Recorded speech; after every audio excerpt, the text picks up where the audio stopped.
La frustration des parents face au mutisme de l'adolescence. Lorsque les enfants dépassent le stade de l'enfance, un grand problème peut surgir. Le mutisme de l'adolescence peut rendre les parents fous. Leur enfant bavard commence à ne plus parler du tout et à ne plus raconter ce qu'il se passe dans sa vie. C'est une période difficile à vivre, notamment à cause du fait que ce silence est volontaire.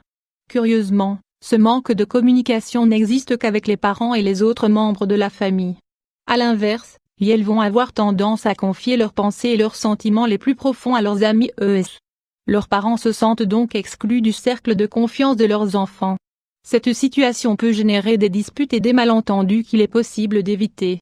Le mutisme de l'adolescent est passager. Adolescente déprimée dès le moment où nous devenons parents, nous oublions toutes les étapes par lesquelles nous sommes passés pour nous construire en tant qu'adultes. Ce qu'a vécu votre enfant, vous l'avez vécu aussi. Pourquoi ne parliez-vous pas à vos parents? Qu'est-ce qui vous donnait davantage confiance en vos amis Il existe toute une série de raisons à cela, qui sont tout à fait compréhensibles, car l'adolescence est une période marquée par le sceau du changement. Ils ne savent pas ce qui leur arrive, les adolescents sont des pensées et des émotions changeantes. Leurs hormones sont en constante évolution et ils ne sont pas capables d'expliquer ce qu'il se passe dans leur corps et dans leur esprit. Ils ne parviennent donc pas à l'exprimer et à l'expliquer aux autres. Ils pensent vous n'allez pas les comprendre. Les problèmes de communication peuvent se manifester, entre parents et enfants, à cause d'un problème de compréhension. Voilà pourquoi les adolescents préfèrent les anticiper, et ne rien dire, pour ne pas provoquer de conflit. Ils ont davantage confiance en leurs amis car ils passent plus de temps avec eux, ce sont eux qui sont présents lors des cours au lycée et lors de leurs activités extrascolaires. Il apparaît donc logique qu'ils pensent qu'ils sont les plus à même de les comprendre. De plus, ils doivent faire face à la même étape. Vous vous reconnaissez dans ce que nous venons de décrire? Même si l'adolescence est désormais loin derrière nous, nous devons nous mettre à la place de nos enfants. Ils traversent une étape de confusion que nous avons dû nous-mêmes surmonter. Le plus important est de garder à l'esprit que tout cela est passager. Le mutisme de l'adolescence ne dure pas éternellement. Vous aurez bientôt face à vous un adulte qui vous parlera et vous fera entièrement confiance. La frustration qui vous consume, adolescente au regard triste, vous braquer et crier sur vos enfants sont deux comportements qui ne feront qu'aggraver la situation.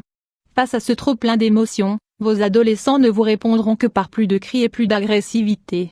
Voilà pourquoi il est important que vous appreniez à contrôler votre frustration, avant qu'elle ne vous dévore complètement. Même si vous souhaitez que votre enfant vous parle, vous ne pouvez pas l'y obliger. Même si vous désirez ardemment qu'il vous fasse confiance, vous devez lui donner du temps.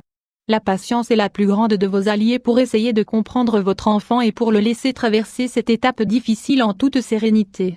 De nombreux parents pointent du doigt le mauvais comportement de leur adolescent alors qu'ils n'ont pas la capacité de se contrôler.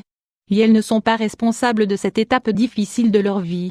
C'est une épreuve par laquelle nous devons tous passer.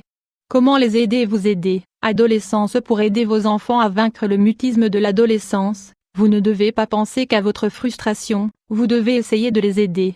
Avec cet objectif en tête, il est nécessaire de prendre en compte quelques conseils.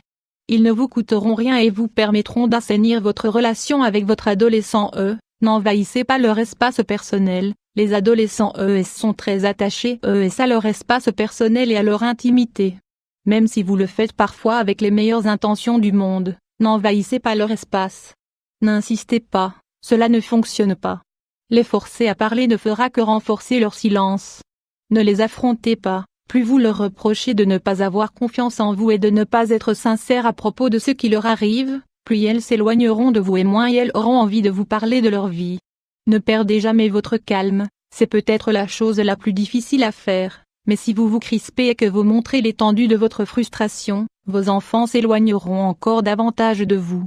N'essayez pas de devenir leur meilleur ami même si vous voulez faire partie de leur cercle de confiance, vous n'êtes pas leur ami et ne pourrez jamais l'être. Ils ont parfois besoin de quelqu'un de ferme, qui leur fixe des limites et qui leur impose son autorité, dans le but de les guider sur le chemin difficile qu'elles sont en train d'emprunter. Gardez à l'esprit que le mutisme de l'adolescence ne dure pas toute la vie. Il s'agit d'une étape de plus sur le chemin de l'existence, que nous traversons tous avec plus ou moins de réussite. L'important est d'être patient et de ne pas vouloir nous accaparer nos enfants. Les réprimer et tenter de les corriger en permanence sont deux comportements qui ne feront qu'empirer les choses. Même si vous avez l'impression qu'elles s'éloignent de vous, elles redeviendront très vite proches de vous. Dans une version plus mature et plus consciente d'eux-mêmes,